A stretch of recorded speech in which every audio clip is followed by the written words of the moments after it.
guys? Welcome back to the MA Sports Pod. And today we're gonna go over some fantasy tips and who to avoid and to draft, in our opinion.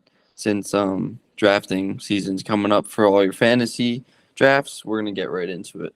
So I think the Yes. obvious ones are Justin Jefferson and Chris McCaffrey. Like the top five are obvious to me. They You think they're like you should draft them if you get into position for the any If of you get those in a top five? position for the first round, with 1 and 1, obviously take Justin Jefferson or Christian McCaffrey. Depends on what strategy you're using, but this year I think it changed from last year. Last year was very running back heavy in the first round. If you had the first overall pick, you took a guy like Dalvin Cook, Derrick Henry. They gave you good production. But this year, it switches to a more of a wide receiver dominant strategy, in my opinion. Where if I had the 1-1 this year, I'd take Justin Jefferson or Jamar Chase, one of those guys. What do you think, Angela? Yeah, I think it's really about where you're picking in the first round. Always has a lot to do with it, but especially for the different strategies you can use, the zero RB, you're probably going to want to use, in my opinion, if you're picking one or two or even three. If you want to take Jefferson, Cup, Chase, and any of those top three, I'm fine with that strategy. And then picking up another top receiver on the back end of the second round, and then maybe going into running backs just because you can load up on receiver. But if you want to do the hero RB strategy, I think that's better picking 7, 8, 9, where you have Bijan, Eckler. If you like Eckler, I'm not a big Eckler guy this year, but um, you know, Bijan and some of the other running backs you might like Saquon, and so that would be good if you wanted to do if you're picking the mid-range first round. And then if you're picking end of the first round, I mean, it's pick your poison. I would probably prefer at end of the first round. If a guy like Bijan falls to me, I'm taking him end of the first round. If Saquon falls to me, I'm taking him end of the first round. If those guys get taken in the middle, I'm gonna double receiver it, and I'm gonna go Tyreek and Garrett Wilson, or two top receivers. But as far as Yeah, guys that I want to like avoid out of the top 20-ish that we're looking at right now, um, not in love with Josh Jacobs. He's still not at camp. He was the rushing leader last year, but things change and running backs are so vital from year to year. Jonathan Taylor, I did really like, but now with the whole controversy and he's not reporting, and I don't know if I like that too much I really like anymore. Aaron Jones. I know it's a little down the list, but Aaron Jones, that's not going to be a very productive offense this year compared to when you have Aaron Rodgers and all that. So Aaron Jones I would avoid. But I know there I some people I'd really target is Bijan or sorry. Um uh Brian Robinson from the Commanders. I Oh, really like wait him. till this year.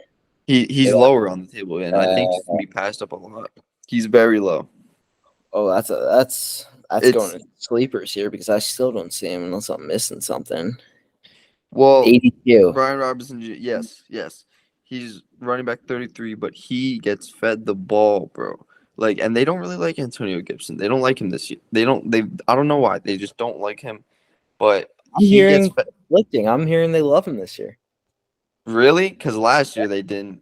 This dude Oh, I dominated the ball, know. and he gets a lot of goal line opportunities and a lot of touchdowns. And also, someone I love, I don't really like, is uh, what's his name? The wide receiver too from the Steelers that makes those crazy grabs. I forget his name. George Pickens. Yes, I do not like him that much because he's the second option. Deontay Johnson gets all the touches. He had no touchdowns last year, but that's going to change as long as Kenny Pickett improves his play. But I don't really see that Yeah. happening significantly, so hmm I would avoid him. So, who are your top targets in this top 20 range before we start going Top down this? 20. Okay. So my top target, obviously, I love Jamar Chase, and it seems to me that Joe Burrow is gonna play week 1, despite Jamar telling him to wait. Hmm. I think he is going to play week 1, and I think Jamar Chase is going to be wide receiver 1 this year. So I would target Jamar Chase for running backs. Whoa. It- Assuming I have 1-1, I target Jamar Chase, and I would also target Nick Chubb. They do not have Kareem Hunt Oh, this year. He won't have to share the touches, and Nick Chubb is going to be once again a great fantasy running back like he is every year. So Nick yeah, Chubb is going to be very good this year, and I would target him. yeah. I definitely see people sleeping on Chubb a lot, and even me, I kind of sleep on Chubb a lot. He's not But sharing touches. I know I could see it. I Do feel you like he's see been in the the league. numbers he put up last year are ridiculous, and he shared touches with Kareem Hunt, especially on the goal line. I know He, every wa- year he he puts up numbers. I just feel he's like he's been in the league great. for so long. But then I look at his age, and what is he? 28. He's 28, but his production has not slowed down Mm, at all. And I also would target Joe Mixon. Joe Mixon on the Bengals. That's another high-powered offense. Maybe even if Joe Burrow doesn't start, they're gonna rely on him in some screens, some easy yards that he's gonna chug up. And he's good on the goal line every year. He's yeah, really good in the goal line as long as he could stay healthy. I do like Joe Mixon a lot. I'm right with you there because I think with Joe Mixon, it's just you're getting the value out of him. Where if you go double wide receiver, Mixon might slip into the third sometimes. And if you have a top of the third round, I'm so happy taking Mixon as your running back 1. If you have 2 top like 12 wide receivers there, and even like late second, I'm cool with Mixon just because I think some of the value you're getting out of these top 20 running backs is just really good, which promotes the zero RB strategy even more this year. Yeah. Another really good pick I think is Travis Etienne Jr. Etienne. He's Mhm. the Big on Jacksonville big on. offense is just taking a step up, and they're especially with Ridley, they're going to be ridiculous. And I love him in the receiving game as long as he could hold on to the ball. In previous years, he has had some like fumbling issues, but ETN is very good, and I really like that pick. Same with Garrett Wilson. They're just high-powered offenses. If you get the running back 1 or the wide receiver Mhm. 1 or 2 in high-powered offenses, they're gonna be great. So So these are 2 high upside guys I have on my board, and I think both of these guys have the ability. I'm not saying they will, but they both have the ability to finish as the number 1 at their position this year in fantasy. Like I can totally see Travis Etienne finishing as the number 1 RB, and I'm not surprised. Like the 1-1 RB, and I could totally see Garrett Wilson finishing as the number 1 wide receiver, depending on how that offense goes. But so those are high upside picks, and I love both those guys right there. yeah, I don't know if they're gonna finish RB1 and wide receiver 1. I don't think that necessarily, but I do like the upside on both of those guys. So let's Mhm. move on to some sleepers. Yeah, let's Uh, go down to some sleepers here. So going into the Jameer Gibbs. Jameer Gibbs is gonna be 20 good. plus range, 20 to 40 range. Yeah, I'm hearing a lot of positive things about Jameer Gibbs in Lions camp. He looks explosive.